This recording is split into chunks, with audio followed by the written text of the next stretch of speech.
I've always been fascinated by the dark web, not in a creepy, let's hire a hitman way, but more like curiosity gone wrong. You know, the kind of curiosity that makes you dig into places you shouldn't.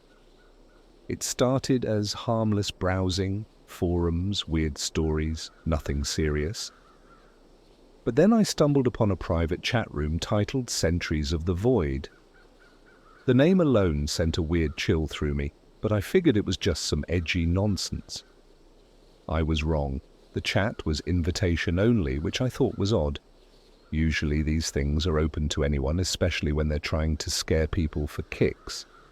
But after poking around for hours, I finally found a cracked invite link on some shady site.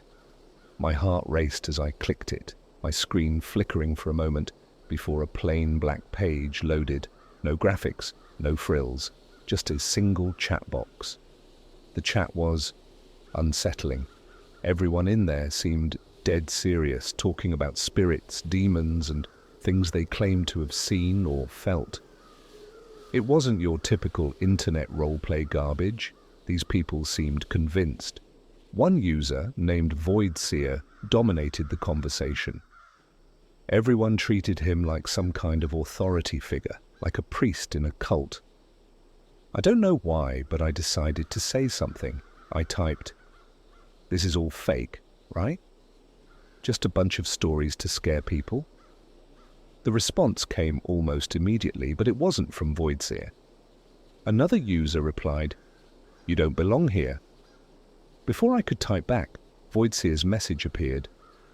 "Who invited you?" I froze. The tone of his text felt like someone staring directly through my screen. After a few seconds, I replied, "No one." I found a link. Another pause, then he typed, "Stay. I need to look at you." What did that mean? I wasn't on camera. There was no way he could see me. But something about his words made my stomach churn. Against my better judgment, I stayed, watching the chat. Everyone went quiet except for Voidseer. His next message shook me. "You don't know what you've been carrying, do you?" I stared at the screen, confused. "Carrying?" I asked. "What are you talking about?" His response was instant. "The thing inside you, the shadow in your soul. You don't feel it, but it's there. Always watching." I felt a wave of nausea. I started typing back something sarcastic, but before I could hit enter, another message popped up. Don't mock it, you'll wake it up." That was it. I closed the chat and shut down my laptop, suddenly feeling like my room was too dark, too quiet. I told myself it was all just a stupid internet prank. But that night, I couldn't sleep. I kept hearing this faint whispering sound, like someone murmuring just out of earshot. I even got up to check the apartment, but of course, I was alone. The next day, I tried to laugh it off. I told myself I wouldn't go back to that chat room, but curiosity got the better of me. Around midnight, I reopened my laptop, navigated back to the site, and entered the chat. As soon as I joined, Voidseer's message appeared. "It's awake now." I felt my blood run cold. I hadn't said anything yet, hadn't even typed a single word, but he knew I was there. I typed, "How are you doing this? Is this some kind of hack? Are you spying on me?" His reply, "I told you not to mock it. It knows you now." Suddenly, my webcam light blinked on. I froze. I hadn't activated it. Panicking, I covered the camera with my hand and typed, "What the hell are you doing?" Voidseer's reply came slower this time, almost like he was savoring the moment. "It's not me. It's watching you through your own eyes." That's when things started happening. The first was small, a picture frame falling off my shelf. I would have brushed it off as coincidence, but then my lights began to flicker. The air in the room grew heavy, like I couldn't catch my breath. And the whispering, it was louder now, clearer. I logged out of the chat and slammed my laptop shut, but the noises didn't stop. They followed me into my bedroom like a faint static that I couldn't shake. When I finally managed to fall asleep, the dreams were vivid. I was in a pitch-black space, and something was breathing behind me. I couldn't turn around, no matter how hard I tried. I woke up drenched in sweat, my chest heaving like I'd run a marathon. My clock read 3:33 a.m., and my room was ice cold. As I sat there trying to calm down, I noticed something in the corner. It was a shadow, too tall, too still to be mine. I wanted to scream, but my voice caught in my throat. The shadow shifted, bending unnaturally like it was crawling toward me. I grabbed my phone, trying to turn on the flashlight, but my screen flickered and went dead. In the darkness, I swear I heard it laugh. By morning, I was convinced I was losing my mind. I called in sick to work and spent the day researching demonic possessions, hauntings, anything that could explain what was happening. I didn't want to go back to that chat room, but I felt like I had no choice. Maybe Voidseer could explain what was happening to me. When I logged in that night, he was waiting. I told you not to mock it. Now it's awake, and it's hungry. I typed, "What the hell does that mean?" "What's awake?" His reply, "It's a piece of something older than time. It's been hiding in you, feeding off you, but now it wants more." I was shaking as I typed, "You're insane. This isn't real." Voidseer replied, "Do you want proof? Go to your bathroom mirror, turn off the lights, light a candle." I don't know why I listened. Maybe I wanted to prove to myself that this was all in my head, but as I stood in the dark bathroom, the candlelight casting flickering shadows across the room, I felt it. Something moved behind me. At first, I thought it was just my imagination, but when I looked into the mirror, my reflection didn't move. It just stared at me, its eyes darker than mine, its mouth curling into a slow, sinister grin. And then, in a voice that wasn't mine, it whispered, "You're finally looking at me." I ran out of the bathroom and straight to my laptop, my hands trembling as I typed, "What do I do? How do I stop this?" Voidseer's reply was instant. "You can't. It's been waiting too long. Now it wants out." Before I could respond, my screen went black, and the whispers started again, louder this time. But they weren't coming from the laptop. They were coming from inside me. When I woke up the next morning, I half expected everything to feel normal again. Maybe it was all a bad dream, some kind of anxiety-induced hallucination. But as soon as I opened my eyes, I knew it wasn't over. My body felt wrong, heavy, like I was dragging a weight I couldn't see. My throat was dry and my chest ached, as if I'd spent the entire night screaming. I stumbled into the bathroom, afraid to look in the mirror, but too curious not to. My reflection stared back, but something was off. My skin looked pale, almost grey, and my eyes, they weren't right. The colour seemed darker, the whites faintly bloodshot. It was subtle, but enough to make my stomach churn. And then I saw it, a mark. At first, I thought it was dirt, smudged on the side of my neck, just below my ear. But when I tried to rub it off, it didn't budge. It was a faint symbol, almost like a burn, a jagged circle with strange, angular lines cutting through it. I didn't recognize it, but the sight of it made me feel sick. I covered it with my hand as if that would make it go away, and tried to focus. I needed answers. That's when I remembered Voidseer's words. It wants out.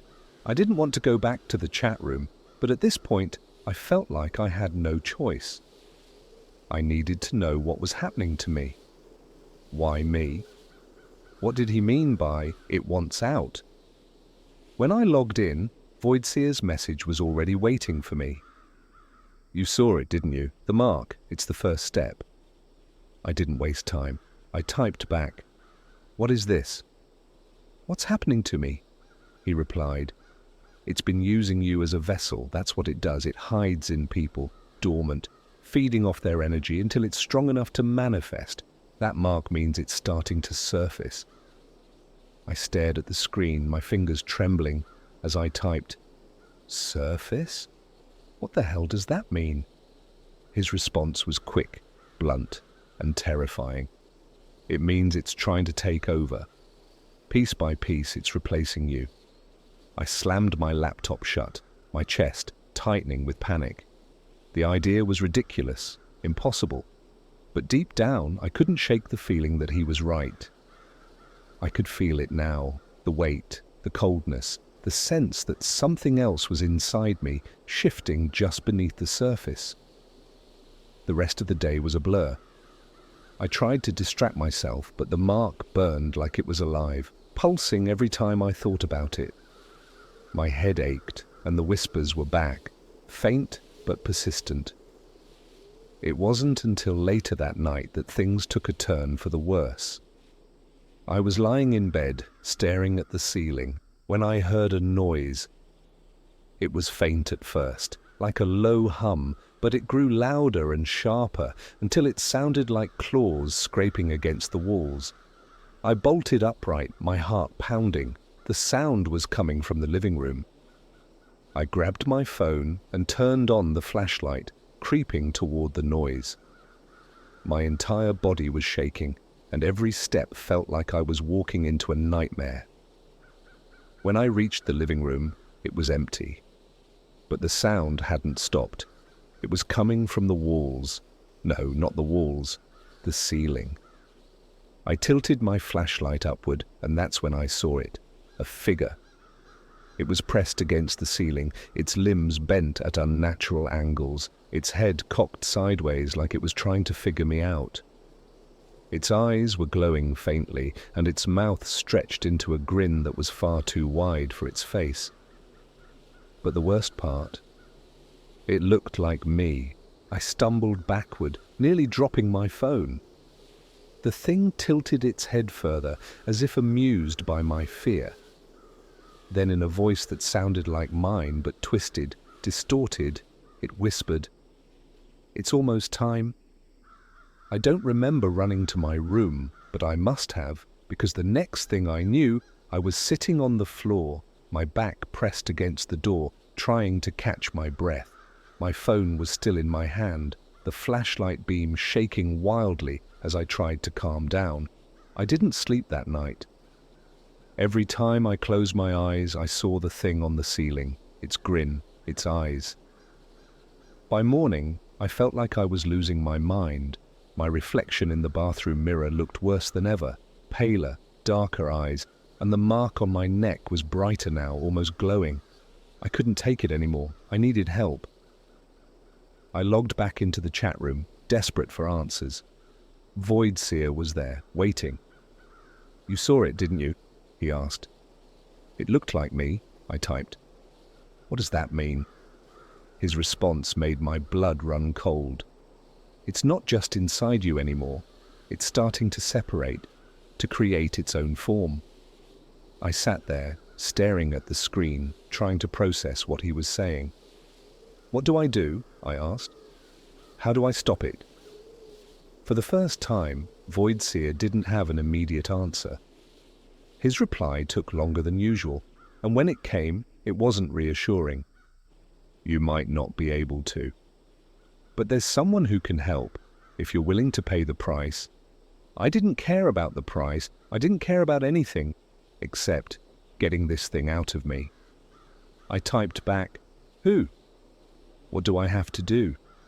Voidseer's response was chillingly simple. "Meet me. I'll explain everything." I hesitated.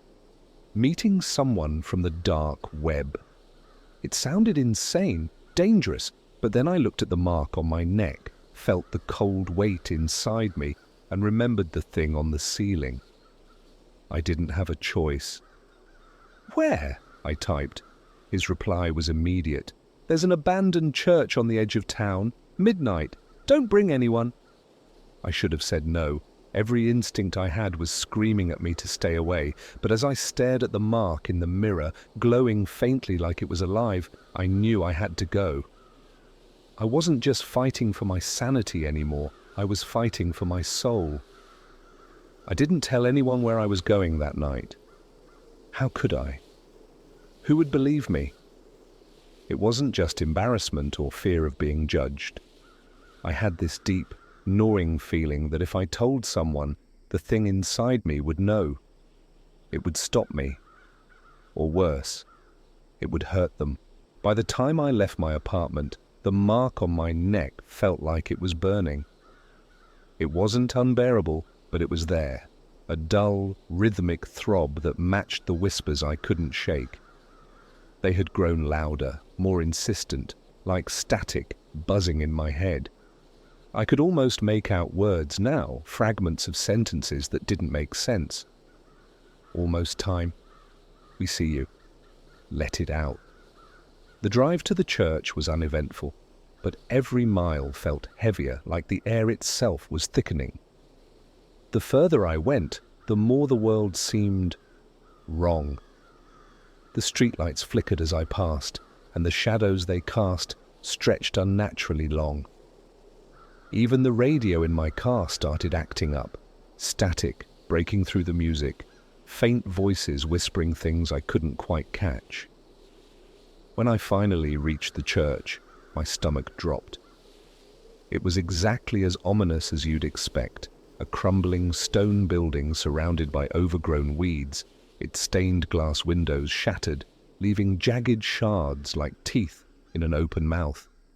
The place reeked of abandonment, the kind of decay that felt more spiritual than physical. I parked a little ways off and approached on foot, my flashlight barely cutting through the thick darkness. The air was colder here, biting through my jacket, and I swear I could hear faint footsteps behind me. Every time I turned around, there was nothing there. Just the crunch of my own steps on the gravel path. The inside of the church was worse. The air felt wrong, heavy, almost wet, like it was pressing down on me. The altar was broken, its pieces scattered across the floor, and the pews were overturned, some of them shattered. The place smelled like mildew and something faintly metallic, like old blood. I didn't see anyone at first, and for a moment I thought Voidseer had set me up. Maybe this was some elaborate prank, a sick game, but then I heard it, a faint scraping sound coming from the far corner of the room. I swung my flashlight around and froze. Voidseer, he wasn't what I expected. He was thin, almost gaunt, with dark circles under his eyes and a crooked posture that made him look like he was barely holding himself together. His clothes were simple, dark jeans, a hoodie, but there was something unsettling about the way he moved, like he was too aware of every muscle in his body. His eyes were sharp, piercing, like they could see straight through me. "You came," he said, his voice low and raspy. "Good. That means you still have time." "Time for what?" I asked, my voice shaking. "What's happening to me?" He didn't answer right away. Instead, he motioned for me to follow him, leading me toward the back of the church. I hesitated, but the mark on my neck flared again, and the whispers grew louder, almost angry. I had no choice. He stopped near an old stone baptismal font, its surface cracked and covered in dark stains. From his pocket, he pulled a small vial of what looked like oil, uncorked it, and began pouring it into the font. The smell hit me immediately, something sharp and acrid like burning hair. "This is holy ground," Voidseer said, his voice steady. "Whatever's inside you doesn't like it. That's why you feel the burn." I touched the mark on my neck instinctively, wincing as the pain flared. "What is it? What's inside me?" He looked up at me, his expression grim. "A fragment. A piece of something much older than you, older than me, older than this world. It's been hiding in you, feeding, waiting for the right moment to wake up." "That doesn't make any sense," I said, my voice rising. "Why me?" "What did I do?" Voidseer shrugged, his face unreadable. "Sometimes it's random, sometimes it's not. Maybe you were weak, vulnerable. Maybe it just liked you." The words hit me like a punch to the gut. I wanted to argue, to demand answers, but before I could, Voidseer stepped closer and grabbed my arm. His grip was cold, too cold, and I felt a shiver run through me. "I need to see it," he said. "Completely." "What does that mean?" I asked, pulling away. "You're already saying I've got some kind of demon in me. Isn't that enough?" "No," he said, his tone deadly serious. "The fragment hides deep. It takes a lot for it to fully reveal itself, but it's already starting. You've seen the signs, haven't you? The whispers, the shadow in the mirror, the thing that looked like you." I swallowed hard, my mouth dry. "How do we stop it?" Voidseer smiled faintly, but there was no warmth in it. "First, we have to make it angry." Before I could ask what he meant, Voidseer pulled a knife from his pocket. The blade was old and jagged, engraved with strange symbols that seemed to shimmer in the dim light. My instinct screamed at me to run, but I couldn't move. It was like something was rooting me to the spot. "What the hell are you doing?" I demanded, my voice trembling. Voidseer didn't answer. He grabbed my wrist, flipping my arm over to expose the underside, and before I could react, he pressed the blade against my skin. The cut was shallow, but the pain was sharp and immediate. Blood welled up, dripping onto the floor. As soon as my blood hit the stone, the entire room seemed to shift. The air grew heavier, colder, and the whispers erupted into a deafening roar. It wasn't just in my head anymore. I could hear it all around me, a cacophony of voices screaming, laughing, chanting in a language I didn't understand. Voidseer stepped back, his eyes wide with something between awe and terror. "It's coming," he whispered. "Brace yourself." Before I could ask what he meant, the room went dark. I don't mean the lights went out, I mean dark, like the kind of darkness where you can't see your own hand in front of your face. The air felt alive, thick and pulsating, and the roaring whispers grew louder, so loud I thought my head was going to split open. And then I saw it. Not with my eyes, there was nothing to see. But I felt it, deep inside me, a presence that was vast and ancient and hungry. It moved through me, around me, everywhere at once. And then just for a moment I could see again. But it wasn't the church anymore. I was standing in a void, an endless black expanse with no up or down, no light except for the faint glow of my own body. And in front of me, something stirred. It was massive, its form shifting and writhing like smoke. Eyes blinked open and shut across its surface, too many to count, all of them staring at me. And then, in a voice that wasn't a voice, it spoke. "You are mine." The words hit me like a physical force, knocking the breath from my lungs. My vision blurred, and I felt myself falling, spiraling into nothingness. The last thing I heard before the darkness swallowed me was Voidseer's voice, distant and panicked. "Don't let it in!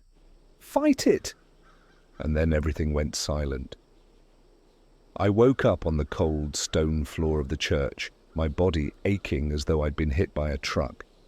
The air was thick, heavy with the scent of blood and something metallic I couldn't place. My hands were trembling, and when I looked down I realized they were stained red. My blood, or at least I hoped it was mine. Voidseer was kneeling a few feet away, muttering under his breath in a language that sounded ancient and guttural. His face was pale, his eyes wild and unfocused, and his hands trembled as he traced symbols into the floor with what looked like ash. The symbols glowed faintly, their edges flickering like dying embers. "You're still here," he muttered, his voice more a sigh of relief than anything else. "Good. I thought it might have taken you already." "What the hell happened?" I croaked, my throat dry and raw. Where did I go?" Voidseer didn't answer right away. He glanced at me, his eyes darting nervously to the mark on my neck. It felt hotter now, searing into my skin like a brand. "You saw it, didn't you?" he asked finally. "The real form, the fragment." I nodded slowly, the memory of the void and the shifting, smoke-like creature flashing through my mind. I could still hear its voice, that deep, bone-shaking growl. "You are mine." The words made my skin crawl. "What is it?" I asked, my voice trembling. "What does it want with me?" Voidseer let out a shaky breath, his hands falling into his lap. "It doesn't just want you, it wants the world. It's a piece of something much bigger, something that was locked away eons ago.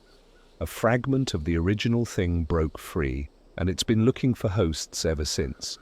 You're just unlucky enough to be its newest one." The weight of his words hit me like a punch to the gut. My mind raced, trying to process everything. I wasn't just dealing with a spirit or a demon, I was dealing with something ancient, something incomprehensible, and it was inside me. "Can you get it out?" I asked, desperation creeping into my voice. "Isn't that why I'm here?" Voidseer hesitated. For the first time, he looked uncertain.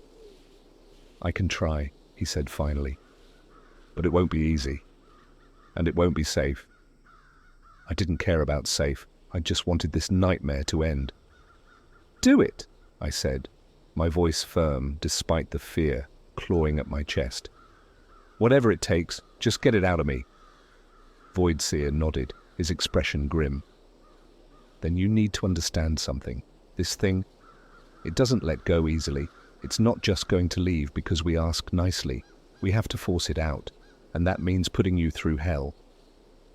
I swallowed hard. "What kind of hell?" Voidseer didn't answer directly.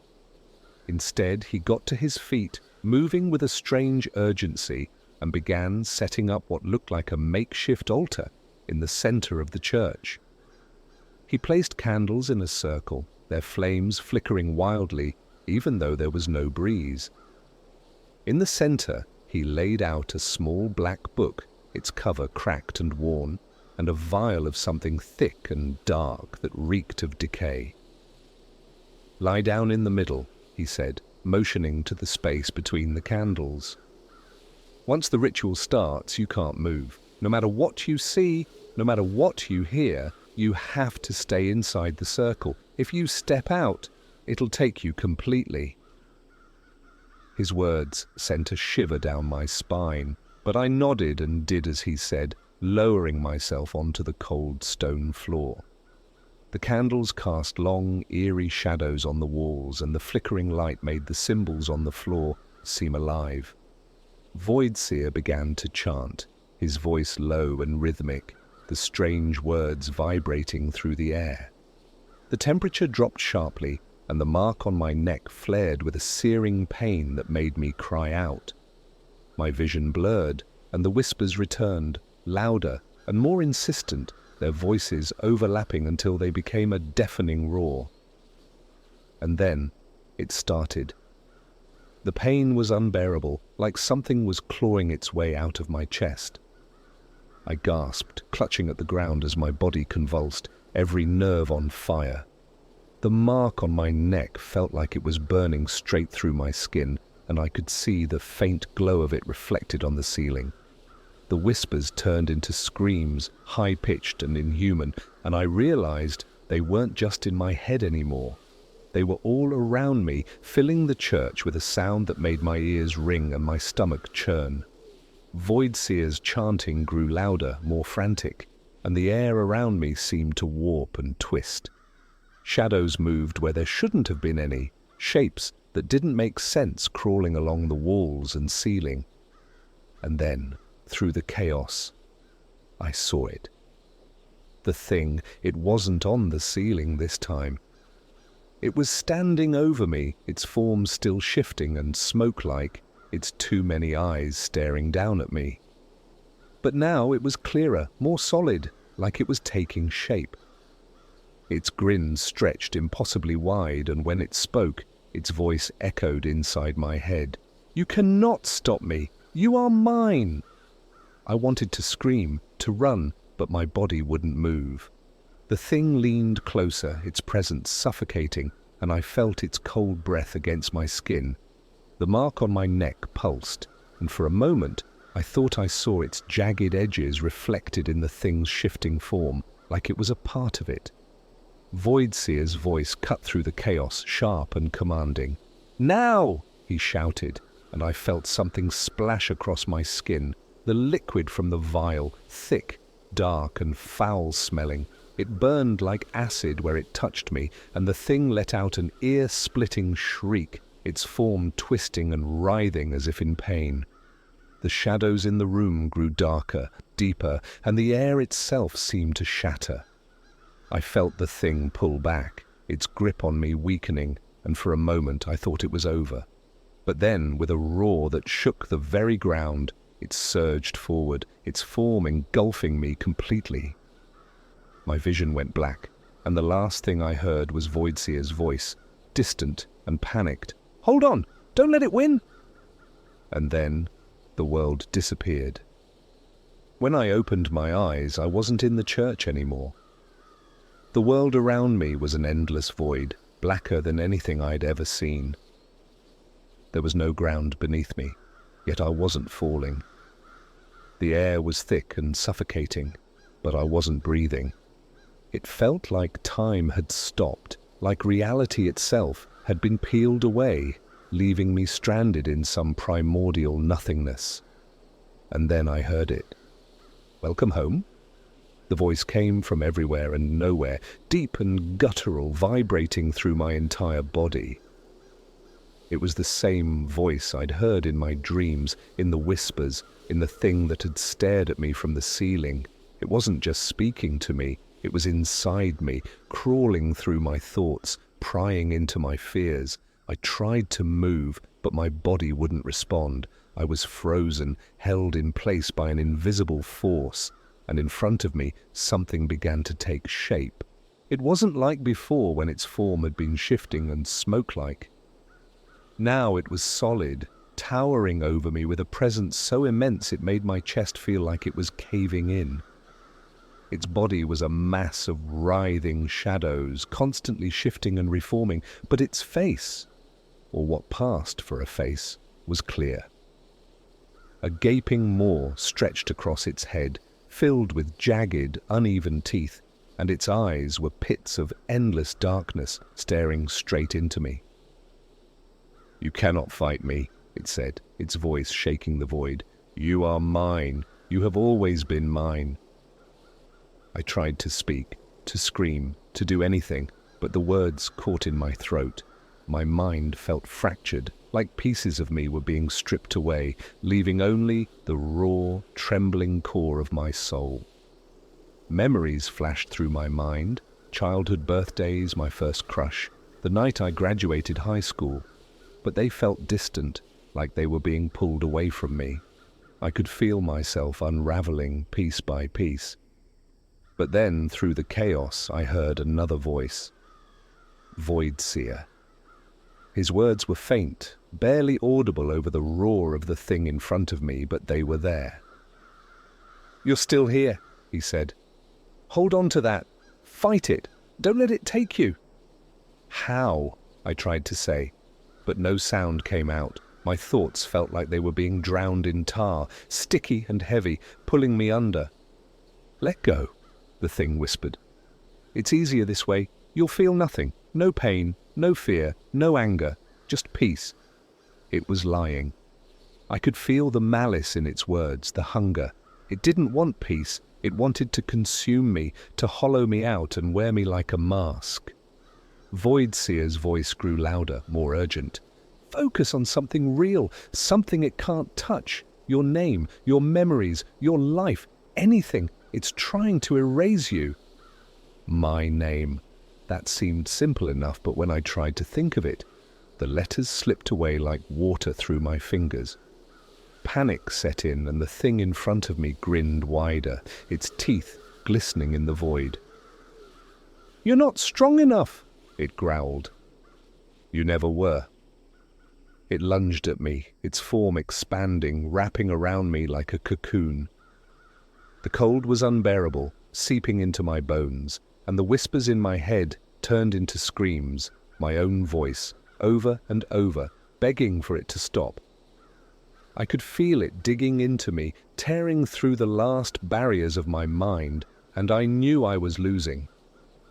And then I remembered the mark. The searing pain on my neck flared brighter than ever, cutting through the fog in my mind.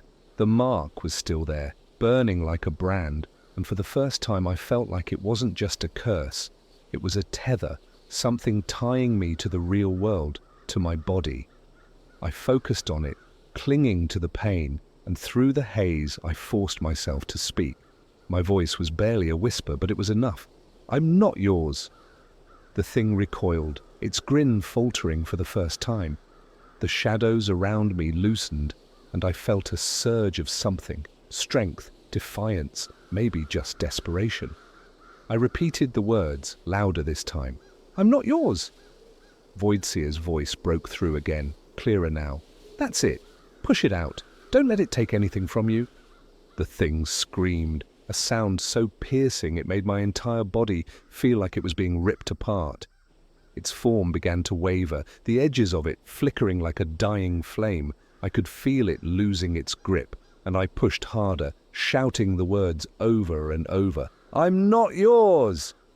With one final, ear-splitting roar, the thing collapsed in on itself, imploding into a burst of cold, dark energy that shot through me and out into the void. The force of it knocked me backward, and everything went silent. When I opened my eyes again, I was back in the church. The candles were out, the symbols on the floor burned into the stone, and Voidseer was slumped against the wall, breathing heavily. I felt like I'd been hit by a truck, every part of my body aching, but when I touched my neck, the mark was gone. The skin was smooth, unscarred, as if it had never been there. "It's over," Voidseer said, his voice hoarse. "You did it." I wanted to believe him, but something felt off. The church was too quiet, too still. And then I saw it, just for a moment, in the corner of my vision. A shadow flickering along the wall, watching me. It was gone as quickly as it had appeared, but the feeling remained. A cold weight in the pit of my stomach, a whisper at the back of my mind. It wasn't over. It was never over.